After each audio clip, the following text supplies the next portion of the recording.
Salut à tous et bienvenue dans l'heure des Tchatcheurs. Nous sommes au travail, bien sûr, pour autour de ce débat qui arrive, qui concerne Serge Aurier, le capitaine de la sélection ivoirienne. Justement, remplaçant un club, Serge Aurier doit-il demeurer le capitaine de notre sélection ivoirienne? Salut à vous, Dago Charles, salut à vous, Marcel Gourou. Salut Magat. Heureux de vous retrouver, messieurs.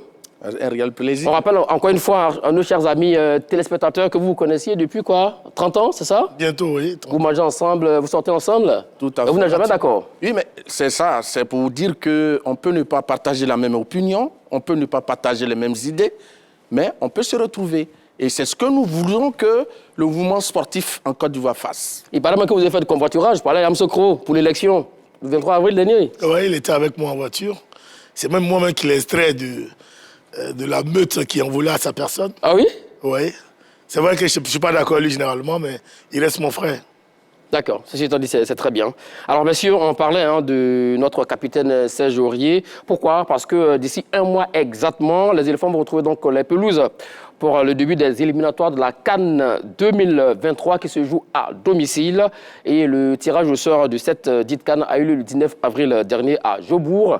Donc, 12 poules de 4, en tout 48 nations sont concernées.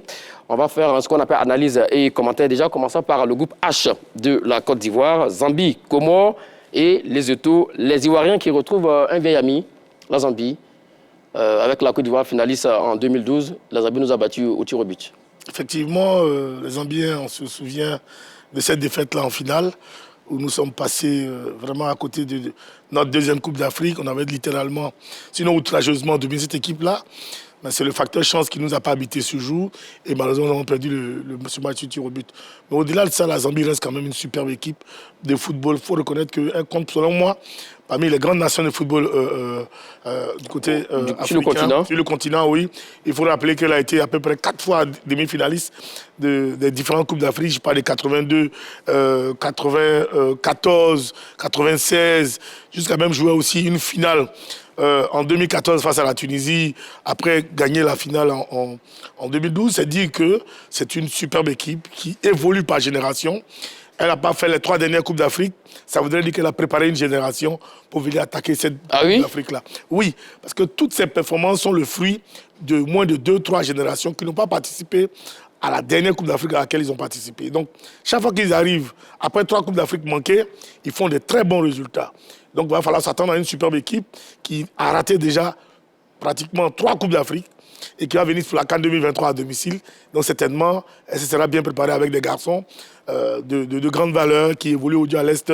Je veux parler de Fashion Sakala et de Patson Saka, qui sont vraiment de très bons joueurs sur lesquels il va falloir compter. C'est vrai que Patson Saka, il fait des merveilles chez les Foxes de Leicester, donc en première ligue anglaise. Comme il le dit, la Zambie viendra en Côte d'Ivoire, pourquoi pas chercher à gagner encore, pourquoi pas une deuxième Coupe d'Afrique. Moi, je pense que ce sont des retrouvailles sans véritable, excusez-moi du terme, sans véritable piment, et sans véritable intérêt, parce qu'on sait que dans cette poule, la Côte d'Ivoire, qui est pays organisateur, est qualifiée d'office. Oui, mais donc, le classement compte aussi, on voit le classement FIFA pour les matchs qu'on joue. Que logiquement, à partir du moment où on sait qu'on ne joue pas des matchs pour atteindre un objectif qui est la qualification, je pense qu'on peut plus ou moins lever le pied. Et plus lever le pied? Oui. Non, bien sûr. Ça compte pas, M. Magat. Bon, donc ça ne sert à rien de jouer alors? Non, mais comme finalement, par le passé, les pays organisateurs ne participaient pas aux éliminatoires. Mais depuis quelque temps, on les y met pour que ça puisse leur permettre de préparer leur compétition. D'accord, justement. Mais donc, s'il veut préparer leur compétition, pourquoi lever le pied? Ça sera une revue de troupes. Bon, vous le disiez, la Zambie, en 2012, c'était avec Hervé Renard, c'était avec Patrice Baumel. Mais non plus ce genre de sélectionneur. Est-ce qu'on peut s'attendre à une équipe zambienne comme un foot de guerre? Écoutez, quand il venait en 2012, voilà, on ne connaissait pas Hervé Renard comme un super entraîneur. Donc, ils peuvent venir aujourd'hui avec un autre entraîneur qui fera peut-être montre d'une certaine qualité tactique et autres. Donc, il faut toujours compter avec ce genre d'équipe. Où je reviens un peu sur ce que Martial disait tantôt, ça compte pour du beurre. Non, c'est une revue de troupes. Je suis désolé. Je suis désolé, c'est justement ce qui est dangereux. Souvenons-nous du Cameroun face au À quel Comores. niveau? Dangereux à quel niveau? C'est dangereux en ceci que, d'abord, au niveau du coefficient de la FIFA, Exactement. au niveau des points, ça compte énormément. Parce qu'il va falloir gagner pour sortir de la place à laquelle Nous sommes 53e mondial pour le moment. 53e pour gagner des points au niveau mondial. Mais c'est surtout dans la préparation effective et efficiente de cette Coupe d'Afrique-là. Parce que la Zambie, elle va jouer à fond contre la Côte d'Ivoire. Elle ne sera pas dans une préparation, elle sera dans une qualification.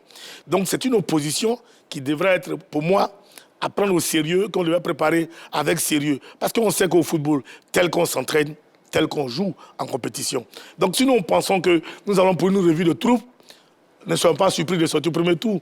Au premier tour même de notre cadre, c'est ça? Ah oui. Non. Enfin, si je suis ces propos... Hein. Je voulais repréciser D'accord, oui, allons-y. Mes idées. Donnez la précision. Je vais dire, certainement, vous voulez parler de cette équipe de la Zambie qui produit un bon jeu, qui a des joueurs de talent. Oui, c'est vrai que la confrontation... Et qui a un vécu. Oui, qui a la On a connu quand même la Zambie en 94. Oui, la confrontation entre la Côte d'Ivoire et la Zambie, ça sera quand même un match de qualité, parce que la Côte d'Ivoire aussi aime le beau football. Mais je dis, pour la réalité, ce qu'il faut retenir, c'est que la Côte d'Ivoire, qui est déjà qualifiée d'office, n'aura pas le même rendu dans ces rencontres éliminatoires que ceux qui ont besoin d'un ticket pour se retrouver à Abidjan, en Côte d'Ivoire, lors de la CAN 2023. Mais pourquoi? Comme il est dit, c'est un match qui sert de préparation pour la CAN 2023. C'est maintenant qu'il faut marcher sur ses adversaires. Oui, mais Monsieur Magat, oui? Lorsque vous participez à une compétition et que vous savez déjà que vous avez le ticket en tant que pays organisateur, j'avoue que vous ne jouerez pas de la même façon que celui qui a besoin de gagner pour obtenir une qualification. Ça, je pense que vous pouvez me le permettre. Et c'est une réalité indiscutable. Non, oui, mais il y a des joueurs aussi qui peuvent jouer pour gagner les places. Je pour terminer rapidement. Je crois que le vrai problème qui se pose ici pour cette équipe de Côte d'Ivoire, oui. Le premier match va se jouer tout juste à la fin de ce mois. Oui. On ne connaît pas encore le nom du nouvel sélectionneur et le temps joue contre nous. Quand est-ce qu'il sera désigné? Est-ce que celui qui viendra avec une nouvelle stratégie, une nouvelle tactique qui est différente de l'entraîneur, celle appliquée de votre ami Patrice Baumel? D'accord. Voilà réellement le fond du problème. Sinon, les matchs éliminatoires... Oui. Martial, à 30 ans, il n'y a pas de problème, puisque le temps ne doit pas jouer contre nous, dans la mesure où nous allons jouer pour quelque chose qui compte pour du beurre. Voilà. À moins que vous ne vous exprimez pas bien. Non. Parce que, vous ne pouvez pas nous dire que le temps joue contre nous. En quoi est-ce que le temps joue contre nous lorsque pour vous, c'est un match qui n'est pas important? Voilà. Est-ce que vous savez que la compétition pointe à l'horizon? Je ne parle pas dans l'immédiat. La Côte d'Ivoire joue sa CAN à domicile. Il y a un challenge qui est important. En dehors de ces matchs éliminatoires où la Côte d'Ivoire est qualifiée d'office, mais le nouvel entraîneur doit avoir un temps pour pouvoir mettre en place son équipe. C'est de ça qu'il s'agit. Justement, la mise en place de cette équipe-là... Ça n'a rien à voir avec l'éliminatoire de la CAN. On parle de la même chose. La mise en place, effectivement, de cette équipe qui sera donc compétitive pour la CAN 2023. C'est à partir de ces matchs, des éliminatoires. Mais justement, c'est à partir de là qu'on met en mise en place une équipe. On sait qu'après ces éliminatoires, c'est la Coupe du Monde, après laquelle il n'y a plus de compétition majeure. Alors ce sélectionneur qui va venir demain doit se servir de ces matchs-là pour les utiliser comme de véritables matchs à enjeu direct pour qu'on se prépare comme il se doit pour gagner la CAN 2023 à domicile. Maintenant, si selon vous, on doit venir jouer cette CAN-là en connaissance de cause, sous prétexte que nous sommes déjà qualifiés et donc on lève le pied, ou bien on fait un turnover de joueurs et autres, moi je pense que, franchement... Le terme que vous avez utilisé, le terme comme des matchs en jeu. Donc ça veut dire que déjà, dans ton subconscient, ce n'est pas de véritable match en jeu. Non, donc tu me rejoins quelque part. Le scientifique Marcel Gourou. On va avancer, messieurs. Le vocable comme, qui est une comparaison, mais en réalité, ce n'est pas l'enjeu. On ne va pas aller sur la bande de l'université encore, mon cher Marcel Gourou. Mais c'est lui qui a fait une démonstration. Je lui dis, messieurs, la Côte d'Ivoire étant qualifiée d'office, elle devrait lever le pied. Non, je n'ai pas dit qu'elle doit lever le pied. Oui. Je veux dire que logiquement, il n'y a pas d'enjeu pour elle. Donc, elle va jouer, on va voir les joueurs qui pourront... Donc, dans ce cas, on peut même faire rentrer l'équipe, U23. U23, voilà, A-Prime, tout ça, parce que bon, ça compte que du beurre. Les joueurs de U23, ils ont joué les JO. C'est des joueurs de qualité. Et il y a des joueurs de l'équipe première qui étaient en équipe de U23. Massa Goro, c'est vous les mêmes ici, quand on va mettre cette équipe des Jeux Olympiques ici pour jouer un match face à la Zambie, on va prendre des difficultés, vous serez les premiers à les démonter. Sur la même longueur d'onde. Pour moi, je souhaite que le prochain sélectionneur nous fasse une sélection de plus de 30 joueurs compétitifs. Je pense que c'est le deuxième sujet de ce matin. Des joueurs compétitifs qui vont aborder les prochains matchs de qualification de cette Coupe d'Afrique 2023 à domicile avec beaucoup plus de sérieux dans l'optique de mieux préparer notre CAN 2023 et non penser que ce n'est pas des matchs à enjeu. Surtout de sorte à trouver une équipe type pour la CAN 2023. On va avancer, Massa Goro. Ce n'est pas des matchs en jeu, ça ne veut pas dire que les gens ne doivent pas mettre en place une équipe compétitive. Monsieur Charles, c'est une question de mots, hein, de jeu de mots. D'accord, le scientifique Massa Goro, on vous a compris. Voilà. Alors, on va retrouver les éléphants après la déception de Douala. Peuvent-ils se remettre d'aplomb? Comment on joue ce genre de match-là après l'élimination en huitième de finale face à l'Égypte? Écoutez, les éléphants de Côte d'Ivoire, quand on leur c'est une cinquantaine quand même de footballeurs professionnels de très bon niveau, de haut niveau même pour certains. Donc pour moi, il n'y a pas une préparation spéciale pour ce type de match. C'est d'être professionnel tout court. Être professionnel, être sérieux et prendre match par match. Être professionnel, c'est-à-dire? Être professionnel, c'est... Dites à ceux qui nous suivent. Être professionnel, c'est simplement faire son travail comme il se doit. Voilà, c'est comme vous, Magat. Aujourd'hui, vous êtes professionnel, vous êtes venu animer une émission. Vous êtes très bien habillé, vous posez les questions qu'il faut. Vous êtes dans le temps, vous êtes en symbiose avec je dirais, le rédacteur en chef et autres. C'est ça, être professionnel. Et c'est de cette façon-là que les footballeurs aussi doivent se conduire. C'est-à-dire être présent lorsque le sélectionneur les appelle, écouter et travailler psychologiquement et physiquement toute la tactique avec les entraîneurs, donc travailler de concert et en bonne synergie avec le groupe pour pouvoir atteindre l'objectif. Voilà ce qu'on appelle être professionnel. Mais ce n'est pas ce que vous dites quand les joueurs viennent à Abidjan, ils ne peuvent même pas s'amuser, ils ne peuvent pas faire ceci, ils ne peuvent pas faire cela, donc ils ne sont pas professionnels. Ah tiens, donc, les connaissants, hein, on sait qu'on sera donc pour des vacances sportives, pour ces matchs-là. On appelle les vacances sportives. Imaginez-vous un garçon comme Pépé qui vit une situation difficile à Arsenal. S'il prend les vacances, il vient à Abidjan, il doit déstresser. Il doit faire le vide dans sa tête. En quoi faisant? Et faire le vide dans sa tête, ce n'est même pas toucher au ballon pendant au moins une semaine ou 2 semaines. Et vraiment se libérer, aller s'éclater avec ses amis, mais tout le temps ayant à l'esprit qu'il y a la reprise du championnat. Parce qu'il y a des programmes que les entraîneurs, sinon les préparateurs physiques des différents clubs, leur remettent lorsqu'ils viennent en vacances. Donc quand vous les voyez, ils sont dans les bois de nuit et autres, mais en même temps vers 5h du matin, 6h du matin, ou à certaines heures, ils sont dans les salles pour travailler, pour que la reprise soit plus facile. Voilà ce que je veux dire. Donc, être professionnel, c'est tout ça, avoir l'idée que son travail doit être bien fait le jour le jour. D'accord. Allons-y, Massa Goro. Ce que je voulais dire, je suis heureux aujourd'hui qu'ils disent que ces matchs de l'éliminatoire ne doivent pas être préparés de façon assez spéciale. Il me rejoint quelque part. Maintenant, ce que je voulais dire... qu'ils sont déjà professionnels. Ce que je voulais dire, oui. La chose la plus importante pour moi, c'est que la plupart de nos professionnels évoluent dans les championnats européens. Et on sait que très bientôt, les championnats européens prendront fin. Et donc, c'est tout un volume... C'est pour cela que je parlais effectivement de vacances sportives. Tout un volume de jeu. Oui. Des gens sont fatigués, ils sortent de compétition. Donc, c'est là qu'il peut se poser un problème. Parce que la récupération, comment est-ce que les gens qui sortent d'une saison assez poussée... Pour la plupart, les gens ont plus de 3000 minutes dans les pieds. Et qui viennent attaquer une compétition des éliminatoires, je pense que là, c'est là qu'il faut que le staff de l'équipe de Côte d'Ivoire, les kinés et autres, fassent véritablement un travail pour qu'on ait des joueurs qui soient vraiment au mieux de leur forme et qui puissent attaquer ces éliminatoires-là. D'accord. Alors, on va parler du groupe A, le Nigeria, Sierra Leone, Guinée, Bissau, Sao Tomé. Et qu'est-ce que vous en dites de ce groupe-là? C'est vraiment, le Nigeria, ils sont partis pour tout écraser, là.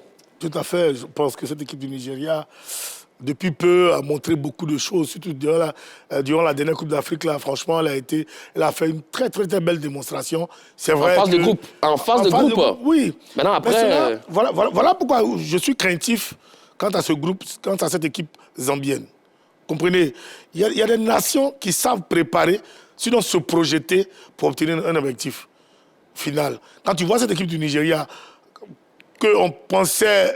elle s'est juste préparée pour les matchs de poule. Non, pas qu'elle s'est juste préparée pour les matchs de poule, mais elle va capitaliser positivement ces matchs de phase de groupe pour dire qu'on aurait dû faire ceci, on aurait dû faire cela. Et puis certainement, au prochain match de qualification, faire mieux. Contrairement à d'autres nations qui ne capitalise rien, qui joue comme il faut jouer à tout moment. Et moi, je pense que l'équipe comme le Nigeria saura rebondir dans cette compétition-là. D'accord. Groupe C, Cameroun, Kenya, Namibie, Burundi. L'un des favoris de la CAN, à chaque instant, le Cameroun. Ouais, naturellement, le Cameroun a joué quand même, était dans le dernier carré de sa compétition. Troisième. Et est qualifié pour le mondial. Donc je pense que logiquement, le Cameroun devait sortir de cette poule-là. Et puis bon, l'autre ticket va se disputer avec, entre les trois autres nations. Ma foi, le Cameroun a gagné la CAN 84, c'est bien cela? Oui, en Côte d'Ivoire. À Abidjan. 88. Oui. 84, on se souvient Ils encore. peuvent rééditer l'espoir, encore? Oh oui, c'est fort possible, mais force est de reconnaître quand même que aujourd'hui, il y a trop de grandes nations. Hier, quand je parle d'hier, je parle de 84, le Cameroun avait des joueurs de grande valeur, de très grande valeur par rapport à la Côte d'Ivoire. Ça, il faut le dire. Et donc, sur des faits de jeu notables, ils nous avaient battus tout de suite. Et donc, aujourd'hui, je pense que les rapports de force sont plus ou moins équilibrés. Et donc, il y a de fortes chances qu'ils ne rééditent pas l'exploit qu'ils ont réalisé en 84. Mais le Cameroun, lors de sa CAN à domicile, le fait de jouer devant son public, c'est quand même une grande pression. Mais ici, en Côte d'Ivoire, le Cameroun va jouer libéré. En tout cas, toutes les CAN remportées par les Camerounais, ça n'a jamais été à domicile. Oui, à l'extérieur. Et donc, ce Cameroun-là, je crois que c'est une nation à prendre très au sérieux, avec la qualité de son effectif. Et ils font partie des meilleurs joueurs de la planète. Je crois que ce Cameroun peut surprendre à Abidjan. Et la Grinta, le Niak, car donc Samuel Eto'o-Fils, lui qui a été ancien Lion, indomptable. On va finir avec le groupe L, Sénégal, Bénin, Mozambique, Rwanda, le tenant du titre. Non, ils marchent sur l'eau depuis peu. Il faut le connaître, pour moi, c'est la meilleure équipe d'Afrique. Ça fait combien d'années ils sont premiers africains? Comme ce fut le cas pour la Côte d'Ivoire, mais qui malheureusement... n'a pas concrétisé. Voilà, dans ce laps de temps, n'a pas concrétisé, alors que le Sénégal, dans ce même laps de temps, a tout gagné pratiquement, même en se qualifiant. Et participe à tous les mondiaux, 2018. Voilà. Et donc, moi, je pense que, oui, la seule équipe qui pourrait inquiéter peut-être le Sénégal, un temps soit peu pour moi, c'est peut-être le Bénin. Parce que depuis peu, l'équipe du Bénin, progressivement, commence à appeler les binationaux. Et ces binationaux font un travail remarquable. Oui, très rapidement. Je pense que pour le Sénégal, je pense que le Sénégal peut s'attribuer le premier ticket qualificatif de cette poule. Et puis, bon, à un autre niveau, je pense que le Bénin, qui est quand même en train de montrer de bonnes choses, il y a du travail qui s'est fait. Et cette équipe-là s'est bonifiée au fil du temps. Donc, je pense que le Bénin peut s'accaparer la deuxième place qualificative de cette poule-là. Bien, ça, nous avons passé donc en revue les 12 poules de 4 donc 48 nations donc concernées. Et chaque deux premiers de chaque poule seront donc qualifiés pour la phase finale ici même à Abidjan. Oui, très rapidement. Vous savez, il y a le Kenya et le Zimbabwe qui ont été suspendus. Donc, par la FIFA depuis le 24 février, donc pour interférence politique. Si leur suspension n'est pas levée 2 semaines avant la première journée, donc ça veut dire que dans les poules où ces équipes sont, ils risquent d'avoir un changement notable. Elles seront disqualifiées. Donc maintenant, dans ces poules-là, on va essayer de prendre... Ça change carrément le tirage au sort en lui-même. Voilà. Merci pour l'information, mon cher Martial Gora. Alors, venons donc au débat. On l'a dit, les éléphants vont retrouver donc les pelouses d'ici quelques semaines seulement. Mais dans quel état de forme se trouvent nos joueurs? Surtout le capitaine Serge Aurier, qui n'est plus donc titulaire donc, en club à Villarreal, même s'il a joué la semaine dernière en demi-finale de Ligue des Champions à Anfield face à Liverpool en seconde période. Il a remplacé en club. La question que tout le monde se pose, doit-il demeurer capitaine de la sélection ivoirienne? Moi, je dirais aujourd'hui non.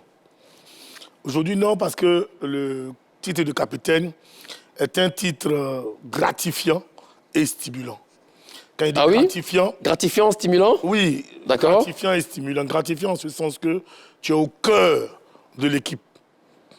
Et quelqu'un qui n'est plus titulaire dans son club, qui est remplaçant dans son club, tout naturellement, même en sélection, normalement, on peut t'appeler... Il n'est plus légitime. Une fois sur 2 ou sur 3, on peut t'appeler en sélection, mais à un moment donné, un entraîneur sérieux ne fera plus de toi un titulaire. À partir de cet instant, tu perds ta qualité de capitaine. Tu pourras être ce capitaine comme Sérédier, être un capitaine honorifique, mais pour les vestiaires... Ou un capitaine de relais pour les vestiaires. Pas le véritable capitaine sur le terrain. Et c'est ce que je crains pour Serge Aurier. Là, il a connu une ascendance fulgurante de sa carrière depuis Lens, Toulouse, PSG, Tottenham. Mais là, depuis peu, franchement, sa carrière, depuis Tottenham déjà, une saison, plus cette saison-ci, on se rend bien compte que le garçon est en dedans. Ça ne va plus trop pour lui. Il gagnerait à retrouver vite une place titulaire de la saison prochaine. Sinon, pour moi, il ne mériterait plus, je suis bien au conditionnel, il ne mériterait plus le brassard de capitaine. Parce que c'est inconcevable qu'un capitaine soit remplaçant. À ce moment-là, tu manques de poigne. Vous comprenez? Parce que le capitaine, c'est celui qui communique avec le groupe. C'est le relais du Non sélectionneur. seulement c'est le relais de choses, mais c'est celui qui communique avec le groupe. Mais quand tu n'es pas titulaire dans ton club, comment tu communiques avec quelqu'un qui est titulaire vis-à-vis de toi? Comment tu communiques avec quelqu'un dont tu as pris la place et qui est titulaire dans son club? Comment tu communiques? C'est vraiment difficile. Voilà. Et ça, c'est l'ancien joueur qui a parlé. Allons-y, oui. Je pense qu'il ne faut pas exagérer. Mais pourquoi vous riez là? Dago Chal, oui. J'ai l'impression que celui qui porte le brassard des capitaines, c'est le meilleur joueur du moment. Alors que ce n'est pas vrai. Ce que je veux dire, c'est que c'est l'impact. D'abord, pour répondre à la question, Serge Aurier doit-il demeurer capitaine de la sélection? Oui, selon moi. D'accord. Parce que jusqu'à preuve du contraire, Serge a été toujours titulaire à son poste en sélection des Côte d'Ivoire. Ça, c'est d'abord un. Et puis, être capitaine... C'est pas être titulaire par défaut? Non, pas par défaut. Mais qui était son concurrent? Il n'y avait personne.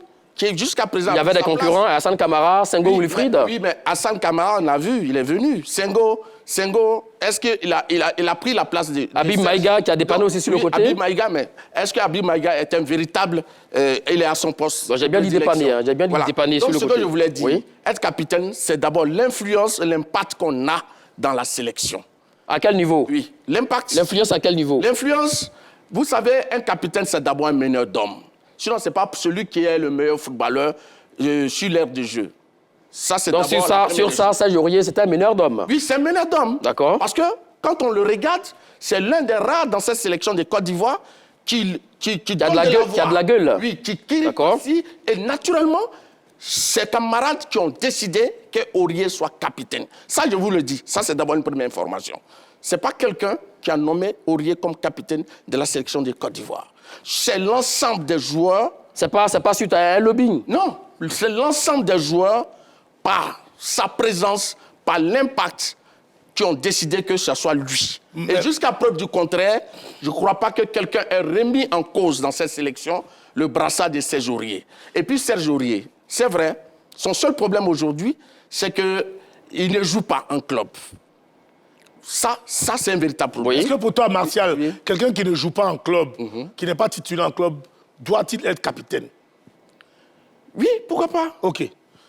Pourquoi pas? D'accord. On a pris acte.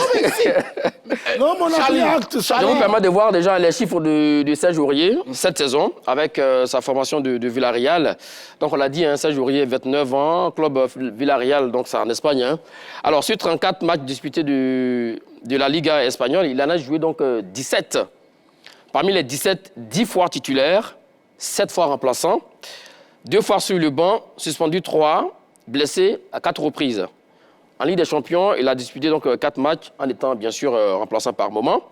Et on se rappelle encore une fois de son parcours en équipe nationale des Côte d'Ivoire, 74 sélections, 3 buts champion d'Afrique 2015. C'est ce qu'on voit. Il a joué la moitié des matchs cette saison. 17 matchs sur 34, Martial Gorou. C'est pas assez pour être titulaire en équipe nationale. Ce que je vais expliquer. Oui. Vous savez, ça dépend du poste où tu évolues. Et ça dépend de la concurrence qu'il y a à son poste. Mais je vous prends au mot, effectivement. Sur le couloir droit, c'est un poste vraiment, un poste vraiment qui demande de l'engagement. Ce que je veux dire, Aurier manque certes du rythme, mais ça s'explique. Quand Aurier, il avait un problème à Tottenham. Et il n'était pas titulaire à Tottenham. Quand il est parti de Tottenham, il s'est retrouvé à la touche, sans club. Et Dieu merci, il se retrouve dans un club quand même qui aujourd'hui se retrouve... D'abord, il faut rappeler qu'à Tottenham, il n'est pas parti en fin de contrat. Donc, je te le dis, il se retrouve à Villarreal, qui est quand même un club qui compte et qui est en demi-finale de la Ligue des Champions. Oui. Et on se rappelle que Serge Aurier a joué un match référence contre la Juventus. Il a tenu son rôle. Et quand on regarde les matchs amicaux... Mais là, vous parlez de... Il a joué quoi? On a dit quoi? 17 matchs en Liga et 7 matchs en Ligue des Champions, ça fait quoi? 21 matchs? C'est bien cela? Et vous avez un seul match de référence. Ça suffit pour être titulaire en sélection? Je ne veux pas faire du fétichisme des chiffres. Oui. Le fait d'être titulaire en club ne veut pas forcément... Il y a des gens qui jouent en sélection qui n'ont pas de club, mais qui produisent des bons résultats en sélection. Oui. Donc, mais là, on parle de la sélection ivoirienne. Oui, là. mais la sélection ivoirienne, Serge Aurier n'est pas devenu nul sur un coup de baguette magique. Serge Aurier a toujours prouvé, depuis qu'il joue pour cette sélection de Côte d'Ivoire, qu'il a du talent. Ça fait 3-4 D'accord, allons-y, Dago Charles. Et il dit les mêmes choses. D'accord. Je lui ai posé la question de savoir, quelqu'un qui ne joue pas dans son club, quand on le dit, c'est comparativement aux autres. Hein. Parce qu'il faut qu'on mesure notre propos. Ça, c'est vrai. Tout ce que nous disons, moi, je ne suis pas en train de dire ici que Serge Aurier n'est pas un très grand footballeur. Non. J'ai dit bien tout à l'heure, il a connu une véritable montée en puissance. Aujourd'hui, ce n'est plus le Serge Aurier que nous avons connu. tous oui. Celui-là, si ce n'est pas vite au travail pour gagner sa place titulaire, pour moi, il ne mériterait plus le brassard capitaine. Mais en même temps, Serge Aurier, ce n'est pas n'importe qui. Je suis entièrement d'accord. Mais pour que lui soit Serge Aurier, il a dû faire sortir quelqu'un de latéral. Il a fait sortir un latéral droit de l'équipe nationale de Côte d'Ivoire. Donc un autre latéral droit aussi qui monte en puissance. C'était à l'époque Emmanuel Eboué. Voilà. Et c'est comme ça. C'est-à-dire qu'on se remplace en sélection. On n'est pas éternel en sélection. Ce que je dis, ce garçon, aujourd'hui, n'est plus au mieux de sa forme. On se souvient de tout ce que je dis tout à l'heure, que c'est un titre gratifiant et stimulant. Oui.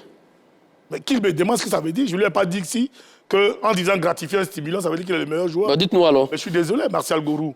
Quand on dit gratifiant dans un groupe, parce que le football est un jeu collectif, quand on dit que c'est un titre gratifiant, c'est une reconnaissance des valeurs de ce garçon-là, son impact dans le groupe. C'est en cela. Mais c'est ce qu'il a dit. Il parle des valeurs, des valeurs humaines, c'est bien cela? Oui, mais Charlie, je viens. Je ne crois pas qu'on était dans on va laisser Dago Charles terminer, mon cher Martial Gourou, et puis on revient à vous. Allons-y, on va laisser Dago Charles terminer.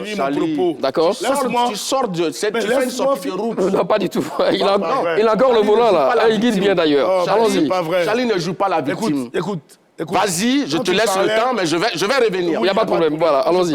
Quand tu parlais, il vous a écouté. Voilà. Tu n'es pas en train de débattre, je suis allé le demander. Tu t'égosilles. Non, s'il te plaît. Ce que je dis. Oui. Donc, tu penses que toi, quand tu discutes avec Choualio, tu t'égosilles pas? Non, monsieur. Respectez Choualio. Je pense que vous devez me respecter. On va rester dans la courtoisie. Il n'est pas courtois. Tu as entendu ce qu'il a dit? On va rester courtois, mon cher Dago Charles. Je ne cosille pas, monsieur Dago Charles. Mais tu parles fort. Voilà. Il n'y a pas de problème. Monsieur Dago Charles, vous vous excusez pour ce mot. Voilà, il n'y a pas de problème. Laisse-le. Écoutez. Il dit que je me gosille, il n'y a pas de souci. Vous vous calmez. Vous êtes des amis, non? Vous êtes des amis depuis 30 ans. Qu'il continue, laissez-le terminer.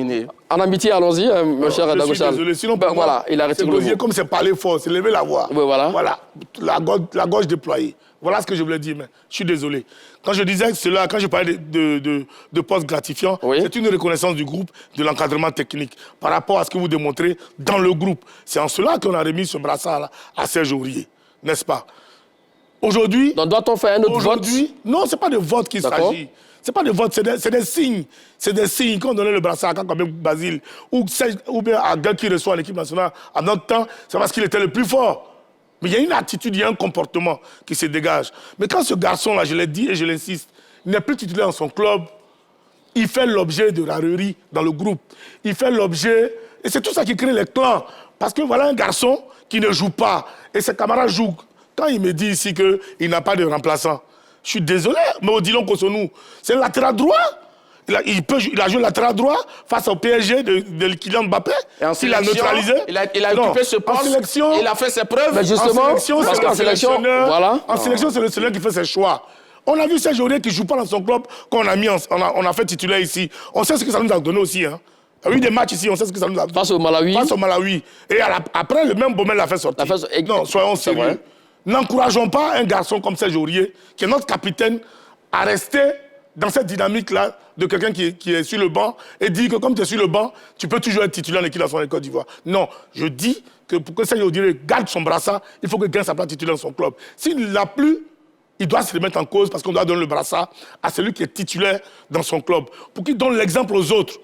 On ne fait pas l'équipe nationale pour s'asseoir sur le banc et puis revendiquer une place de titulaire, revendiquer le brassard. C'est une insulte aux autres du groupe. Et en général, les footballeurs, nous ne supportons pas que celui qui ne joue pas soit aligné. Ça crée des clans, des distinctions dans les groupes. Voilà ce que je dis. Ce que je voulais dire. D'où cette histoire, on a entendu parler de ça lors de cette CAN précédente, enfin qui vient de se terminer, cette histoire des syndicats entre des anciens. Alors, que je voulais un dire. capitaine, Marcel Il Gourou, c'est est- moi qui pose les il est- questions il et est- vous répondez. oui. Un capitaine, c'est le relais du sélectionneur. Au-delà même de la qualité sportive et dans les qualités humaines, mais Serge Aurier, après le match face à l'Angleterre, dans les vestiaires, ça s'est rencontré ça et là qu'il a eu à pester sur Eric Bailly. Non. C'est le contraire qui s'est produit. D'accord. C'est Eric Bailly qui a dit à Donc, il a Serge répliqué. Aurier, D'accord. Monsieur Serge Aurier, vous êtes un élément important du dispositif de l'entraîneur, mais la façon dont vous avez pris votre carton, c'est un peu léger. Évitez ça dorénavant. Et Merci. les gars se sont expliqués. Donc, ça veut dire qu'il n'a pas été exemplaire. Se sont expliqués. Ce que je veux dire, au-delà Mais la suite de l'histoire, au-delà- ça s'est arrêté là? Non, oui, c'est tout. Après, ils se sont parlé comme des hommes. C'est tout. Maintenant, ce que je voulais dire, D'accord. Serge Aurier, il est expérimenté, il a du charisme. Et je pense que lorsqu'on veut choisir un entraîneur, un capitaine, le charisme, ce terme-là, il est très important. C'est celui-là qui a de l'influence sur ses partenaires. D'accord, de Et je l'influence, pense que même s'il ne joue pas en Serge club, Aurier, même là, s'il n'a pas de club. ça, c'est d'abord les critères pour être capitaine. Pour être capitaine, on ne demande pas à savoir qui est le joueur le plus en forme du moment. Ah C'est oui? ce que j'essaie de dire. Oui, je le dis et je le soutiens. Maintenant, ce qu'il faut retenir, je disais tantôt qu'il ne faut pas exagérer. Je crois que Charlie exagère un peu trop. Serge Aurier, il a du potentiel. Il lui manque du rythme. Et quand il va retrouver le rythme, je pense que Serge il n'a Aurier- jamais remis en cause le Serge potentiel de Serge Aurier. Serge pas. Aurier Je va sais pas. retrouver son niveau d'attente. Il ne faut pas griller. Vous savez, c'est en Afrique et en Côte d'Ivoire, on aime griller nos champions. C'est Serge pas Aurier vrai. est un grand champion et je pense qu'il mérite du respect pour cela. Ouais, Donc, M. ouais, Serge ouais. Aurier, Vous voyez? en tant que footballeur qui joue à Villarreal, qui joue quand même un match de quart de finale ou de huitième de finale, Demi-finale. de Il y a le match retour qui arrive là. de Ligue des Champions, je pense que c'est quelqu'un qui est quand même à un niveau, parce que c'est pas n'importe qui joue quand même sur rendez-vous footballistique. Il y a Oui, des joueurs de je talent, dis. des joueurs. C'est quoi la problématique de ce matin? Est-ce que je dénie ici la compétence à Serge Aurier? Est-ce que je dis ici que Serge Aurier n'est pas un bon footballeur, n'est pas un très grand footballeur? Est-ce que c'est ce que je dis ce matin? Mais sur quoi repose ton Je dis, argumentaire, et tu M. viens de le dire, Dagochal? Magat l'a souligné, Oui. l'attitude même d'Éric Bailly à l'égard de son capitaine dans les vestiaires est une attitude qui montre que ce n'est pas un bon exemple.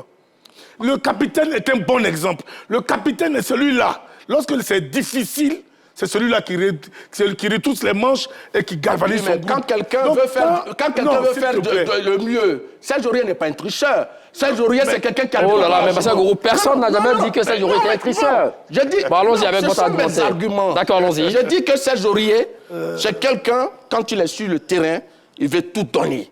Et ça le pousse à avoir vraiment un engagement qui va au-delà de la norme. Et ça, si Serge Aurier écope d'un carton, on ne dira pas que c'est parce que c'est quelqu'un qui n'a pas un bon comportement. Est-ce que tu te souviens du carton qu'il a pris? En le disant, Eric Bailly, il savait très bien que c'était un carton qui était évitable de la part de Serge Aurier. C'est pour cela, effectivement, qu'il a eu à... Laisse-moi aller plus loin Oui, pour allons-y. édifier Martial. Pour lui dire qu'en général... Pour l'édifier, carrément, oui, d'accord. pour l'édifier. Parce que j'ai été Il aime les footballeur. gros mots. Il aime les gros mots qui n'ont pas de sens. Il aime bien alors, l'air. Il veut quand je plaire à dis- son public. Mais Charlie, On tu ne peux pas m'édifier. on va laisser Dagochal argumenter, mon cher Marcel Gourou. Allons-y. Mais je vais- Édifiez-nous, Édifiez-nous, mon cher Dagochal. spectateurs qui peuvent nous juger. Oui, Mister mais moi, Marcel je Gourou, c'est m'exprime en calme. français. Voilà, allons-y. Je ne crois pas que jusque-là, le vocabulaire que j'emploie, tu ne le comprennes pas. Ah, mais Non. tu l'as dit tout à l'heure. Je dis que je vais te Tu l'as dit tout à l'heure. Parce que j'ai la chance par Et rapport à toi. Tu as dit tout à l'heure que certainement je ne comprenais pas ce que tu voulais dire. Mister Et Marcel ça, Gourou. c'est une insulte. Mister Marcel Gourou. Oh là. Ok. Aujourd'hui, c'est vous qui coupez la, ne c'est vous pas qui coupez la comprendre parole quelqu'un à n'est pas Dagochal. insultant. Laisse-le la parler. On va le laisser terminer. Quand je, Puis vous rebondissez. quand je dis que je vais édifier Martial, Oui. c'est juste pour lui dire que quand on regarde généralement les cartons que Serge Aurier prend, en général, c'est lorsqu'il est en méforme. Regardons, souvenons-nous bien de tous les cartons jaunes et rouges que Serge Aurier a pris en équipe nationale de Côte d'Ivoire. C'est parce qu'en club, il manque de compétition, il manque de rythme. Il a tellement envie de bien faire qu'il est souvent projeté par Donc vous dites par que souvent, il l'action. est dépassé par les événements. Tout à fait. Et c'est ce qui l'amène à prendre des cartons. Et c'est ce que Eric Bailly a souligné. Mais là, tu nous mets dans des difficultés pour un capitaine. Tu mets l'équipe dans la difficulté. Alors que le capitaine, son rôle, c'est de remettre l'équipe sur les rails. Donc quand on souligne cela, C'est une façon de dire à Serge Aurier de rectifier le tir. Ça ne veut pas dire qu'on dit que Serge Aurier n'est pas bon footballeur. Mais on parle du brassard de capitanat. Justement, Donc, sur le capitanat... Quand le capitaine, il y a une attitude à avoir dans un groupe. Donner l'exemple, être le relais, être performant et être courtois. Parler efficacement. Je dis bien, parler efficacement. On ne donne pas des instructions à l'arbitre comme ça. Voilà ce que... Le grand champion, Zidane, qui a remporté le mondial avec la France en 98, a pris un carton rouge bête en 2006. Je m'excuse du mot. Mais en finale, face à l'Italie, ça remet en cause la qualité ou bien le côté psychologique de M. Zidane? Non, pas du tout. Mais c'est un fait de jeu. Mais c'était en même temps son dernier match avec les Bleus. Le capitaine. Si. Dis-lui que Zidane n'est pas le capitaine. En 2006, Zidane était capitaine. En 2006, il était le capitaine de la sélection de l'équipe de France. Oui, mais je veux dire, si après, Zidane avait continué avec la sélection française, je suis sûr quelqu'un allait lui sortir ça. Après, pour dire, étant capitaine, vous nous avez fait perdre la Coupe du Monde face à l'Italie. Monsieur Magat, un capitaine d'une sélection est un être humain comme les autres. Ça, on le sait. Il occupe un rôle, il joue un rôle qui peut lui permettre d'être l'interface entre lui, l'encadrement, les habits ou autres.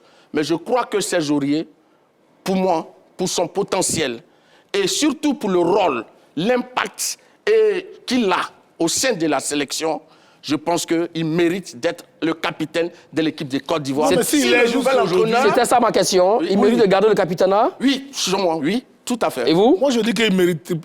S'il devrait le mériter, je dis bien, s'il devait le mériter, il faut qu'il gagne sa place de titulaire. Parce que s'il n'est pas titulaire dans son club, ça va créer des dissensions à l'équipe nationale de Côte d'Ivoire durant la CAN 2023. Parce que certains joueurs vont s'offusquer de voir quelqu'un qui n'est pas titulaire avoir le brassard. Parce que ça fait en ce moment-là, c'est quoi le message envoyé aux autres? Pardon? C'est quoi le message qu'on envoie aux autres? Le message, oui. Mais c'est de ce message-là que je parle. Quelqu'un qui n'est pas titulaire dans son club, qui joue pas dans son club, quand il vient en sélection, je vous en prie, on parle, mais quand on prend le cas de Seko Fofana, ce garçon-là, qu'est-ce qu'il dit? Mais si je dois venir en sélection pour être sur le banc, ce n'est pas la peine parce que je suis titulaire dans mon club. Quand tu es un capitaine que tu n'es pas titulaire dans ton club, tu crées des grincements de dents dans la sélection. Et toi qui as été footballeur, tu penses qu'un footballeur doit dire que s'il doit venir en sélection parce qu'il est titulaire dans son club, donc il faut... Massa Gourou, c'est pas vous qui posez la question, c'est moi qui pose la question ici. Allons-y, M. Dagochal. Mais laisse-moi te dire qu'il y a des joueurs, quand ils veulent venir en sélection, ils veulent être titulaires. Et il appartient au sélectionneur de lui faire comprendre que la place titulaire est réservée à X ou à Y. C'est comme ça. Il y a ta volonté et la décision finale qui revient au sélectionneur. Et que si la place est réservée à X ou Y, c'est vraiment mérité aussi également. C'est vraiment mérité. Donc, on va laisser Dagochal terminer, après vous allez rebondir. Titulaire, je n'ai pas encore contesté le brassard de Serge Aurier. Je n'ai pas encore contesté. Mais je dis à compter d'aujourd'hui, s'il veut maintenant devenir toujours le capitaine pour 2023, il devra se battre à Villarreal pour garder sa place de titulaire, pour gagner une place de titulaire. Cela va lui donner la légitimité de garder son brassard en sélection. Mais s'il est toujours remplaçant, qu'il doit venir en sélection, et que des garçons comme Odilon Kosonou et autres sont titulaires dans leur club, sont performants... Senghor Wilfried, n'oubliez pas. Sont performants dans leur club, je ne suis pas de ceux qui vont cautionner une telle forfaiture. Voilà ce que je dis. Une forfaiture, hein. D'accord, ça on vous a compris. Allons-y. Écoutez, Dagochal, il donne l'impression que pour être capitaine d'une sélection, il faut forcément être titulaire en club. Ah oui, c'est pas une évidence. Absolument. Monsieur Dagochal, je voudrais vous dire que Serge Aurier, depuis Tottenham jusqu'à Villarreal, n'était pas titulaire dans son club, mais il était capitaine. La chose la plus importante, c'était pas moi le sélectionneur. L'entraîneur, si Aurier est sélectionné, s'il fait partie des titulaires, je pense que pour son expérience et pour l'impact qu'il a dans le groupe, il peut être capitaine. Voilà le débat. Voilà de quoi il s'agit. Comme il le dit, je pense qu'il porte... Il a joué quand même avec les meilleurs joueurs du monde. Au Paris Saint-Germain avec Zlatan Ibrahimovic, à Tottenham et autres, avec Harry Kane et tout cela. Il connaît la pression. Un garçon comme ça, même s'il est en méforme, il peut garder le capitanat, mon cher Dagochal. À cette période-là, nul ne contestait la valeur intrinsèque de Serge Aurier. Quand il était au PSG, à Tottenham, durant les 2-3 premières saisons, c'est la dernière saison où il a eu des difficultés. Il était titulaire à part entière dans son club. Quand il venait ici, c'est comme ça, Serge marchait. On était tous fiers de notre capitaine. Il emballait tout le groupe, il allait tout le groupe. Mais je dis, Est-ce que je le dis? C'est en toute sportivité que je le dis. D'accord. Un capitaine, c'est celui-là qui est titulaire. C'est celui-là sur lequel l'encadrement technique se repose pour composer le groupe. Si on doit éjecter même un joueur de la sélection, on peut même avoir son avis. L'avis du capitaine. Je vous en prie. C'est des choses que nous avons vécues. C'est de ça que je parle. Mais il est inconcevable qu'un capitaine ne joue pas dans son club et qu'il vienne. Mais de quoi il va parler à ses coéquipiers? Pour enchérir un peu vos propos, on se rappelle encore une fois de la finale 2005. Liverpool-Milan AC, Liverpool était mené 3-0 à la mi-temps. Steven Gerrard dans le vestiaire, c'est lui qui a sonné la révolte après le discours de Rafael Benitez.